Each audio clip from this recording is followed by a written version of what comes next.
Oi, gente! Preparados? Vamos lá? Livro de história na mão. Pega aí, ó. Corre aí, pega o teu livro de história. Pegou?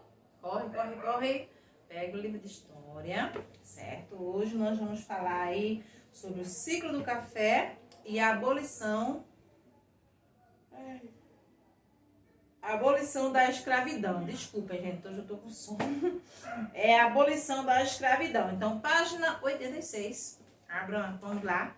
Procurar aqui a página 86, certo? Página 86, ciclo do café e a escravidão. E a abolição da escravidão, né? Então, aqui na página 86, nós temos o ciclo do café. Em 1870, a imigração começou a crescer na região sudeste do Brasil. Imigração, ou seja, principalmente em São Paulo, onde as lavouras de café se espalhavam rapidamente. Então, o café foi trazido da África para a América cerca de 300 anos atrás, devido às condições climáticas, às tentativas de cultivo que aconteciam na capital do Brasil. Na época, o Rio de Janeiro, o café era o produto mais vendido para fora do país por volta de 1840.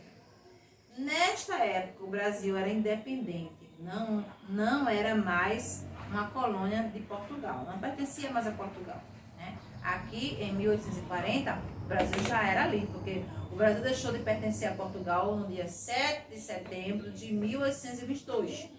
Então, aqui em 1840, o Brasil já não pertencia mais a Portugal, certo? Então, os escravos foram trazidos. Os escravos foram os primeiros trabalhadores das fazendas de café. Os fazendeiros começavam a substituir os escravos por imigrantes que moravam em cortiços. Um tipo de moradia coletiva. Morava mais de uma família numa casa. A produção de café não parava de crescer e seu valor também era bastante alto no mercado internacional. Ou seja, plantava o café aqui e vendia para fora do país, tá? Exportação. Exportava. Durante a República, o café tornou-se a principal atividade econômica do país, mas trouxe muitas riquezas para as regiões produtoras.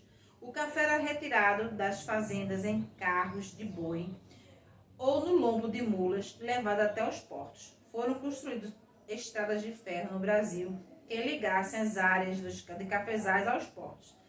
A estrada de ferro.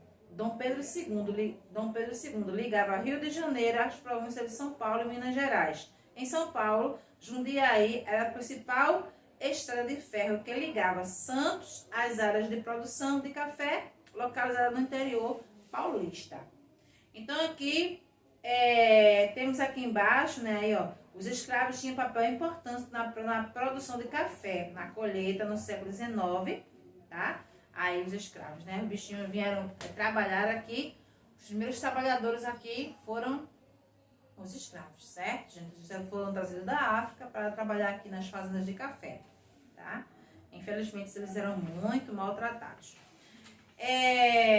Então, aqui, eles também eram considerados imigrantes porque eles vieram de um outro país, vieram da África. Então, todas as pessoas que vêm de um país morar em outro país, eles são chamados de imigrantes. Por exemplo, se alguém mora na Alemanha e vem morar aqui, então eles são imigrantes, eles estão migrando do país dele para morar em outro país, entendeu?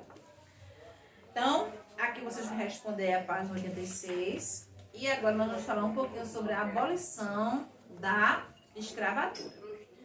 Eu não vou ler tudo aqui, porque vou explicar para vocês, tá bom? Olha, gente, para os negros, vocês sabem que os negros foram trazidos da África na situação de pessoas livres, mas eles vieram aqui na condição de escravos, foram trazidos da África para trabalhar aqui no Brasil como escravos, certo? Como escravos. E aqui eles eram muito maltratados. Muitos morriam, tá? Muitos escravos morreram, certo? Porque eles eram trazidos dentro de navios negreiros lotados, e muitos morriam na travessia, né? Quando vinham atravessar aqui o Oceano Atlântico, né? Esses navios eram chamados de navios negreiros porque só eles transportavam negros. E vinham muito negros nos porões do navio. Então, muitos negros morriam, né, de cólera, de difteria e também de uma doença chamada de banzo, né? O que é banzo? Banzo é uma profunda tristeza que esses negros tinham de saudade da sua casa, ou de saudade da sua terra natal, de onde eles nasceram. Então, muitos deles morriam com saudade da África, porque eles queriam voltar para a África e não podiam, porque aqui eles eram escravos, certo?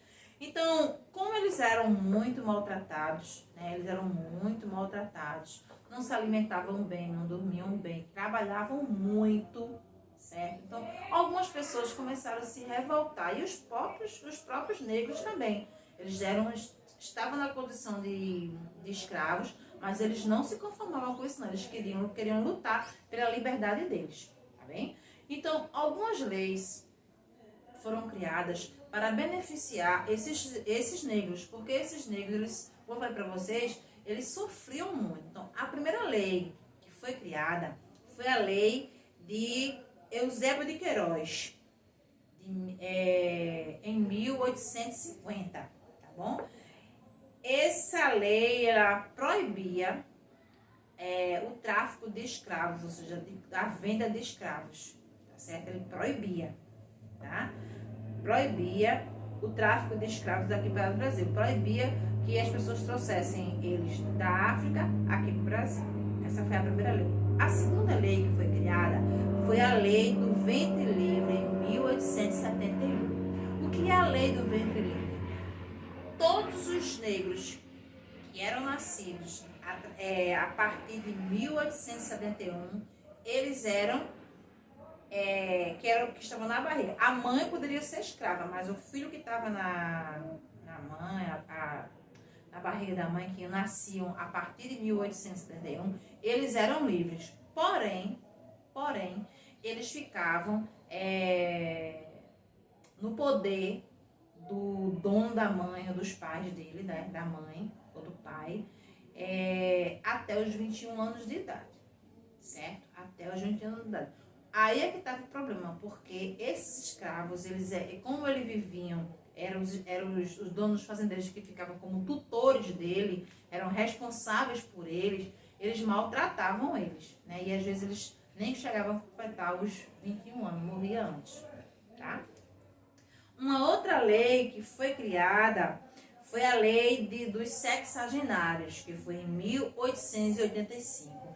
Essa lei dos sexagenários, eles davam liberdade a todos os negros que tivessem acima de 65 anos.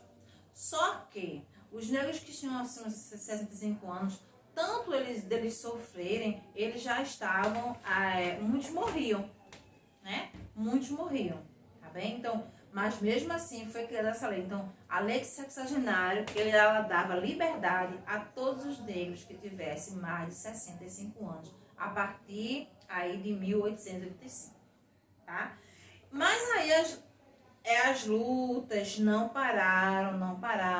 Começaram a vir alguns jovens, alguns médicos, pessoas jornalistas, advogados, que eles não gostavam, né? Eles não concordavam com os maus tratos que os negros sofriam, né? E eles continuaram ali a lutar pela liberdade dos negros. E aí pressionavam o rei, certo? Então, a pressão em torno de Dom Pedro II, né? Dom Pedro II era o rei nessa época, era muito grande. Porém, a Assembleia Constituinte, com o interesse de muitos senhores dos engenhos, eles não queriam que os negros se tornassem livres. Certa vez, Dom Pedro II precisou ir para Portugal, tá? Por Portugal. E deixou, ele precisou viajar a Portugal e deixou a sua filha, a princesa Isabel, no seu lugar governando, certo? A princesa Isabel, ela também simpatizava, né, com a ideia de tornar os negros livres. Então, com a ausência do pai, foi que ela fez no dia 13 de maio de 1888, certo? A princesa Isabel, ela assinou a Lei Áurea. Essa Lei Áurea, ela deu liberdade a todos os negros, velhos, novos, a todos os negros. Eles tinham o direito de ir e vir para onde eles quisessem, tá certo? Então, a lei aqui no Brasil, né, ela ficou conhecida como a Redentora, né, porque ela libertou todos os escravos, né? Então, 4 leis. Então, gente, como eu falei para vocês, né, aqui vocês vão responder agora a página 88 e a página 89, tá certo? 88 e 89. Então, hoje aqui na nossa aula de história, nós falamos sobre o ciclo do café, né? Que teve uma época em que o café era a principal atividade econômica do Brasil, tá? Devido ao valor dele, que era caro, e vendia, exportava para outros países. E falamos também um pouquinho sobre a abolição da escravatura, tá? Então, algumas leis, ao decorrer do tempo em que os negros passaram aqui, foram criadas. A primeira lei foi a lei Eusébio de Queiroz. A segunda lei foi a lei do ventre livre. A terceira lei foi Eusébio de Queiroz. Ele proibia, a lei Eusébio de Queiroz proibia o tráfico de escravos. A lei do ventre livre, ele libertava, certo, todos os filhos que nascessem a partir daquela data. Eram livres.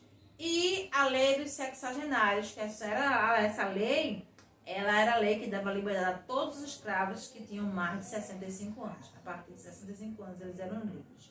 E, por fim, né, foi criada a 4ª lei, a Lei Áurea, assinada pela princesa Isabel, e essa lei, ela aboliu, ela acabou com a escravidão aqui no Brasil, certo? Então, gente, como eu falei para vocês aqui, páginas, a gente vai repetir aqui, página 86, 89, 86, 87, 89, 86, 87, 88 e página 89, tá certo, pessoal? Então, beijo, fica com Deus, Deus abençoe você, sua casa, sua família e até amanhã.